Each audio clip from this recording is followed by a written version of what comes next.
Hey, in front of me is HUAWEI Nova 10 Pro, and today I would like to show you where you can access downloaded files on this device.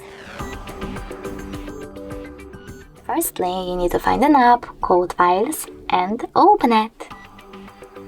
Then click on Allow in the pop-up and choose Browse in the middle at the bottom.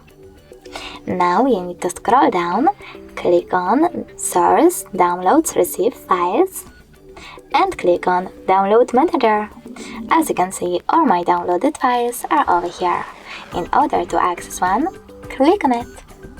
Thanks so much for watching. If you enjoyed this video, don't forget to leave a like, comment, and subscribe. Bye!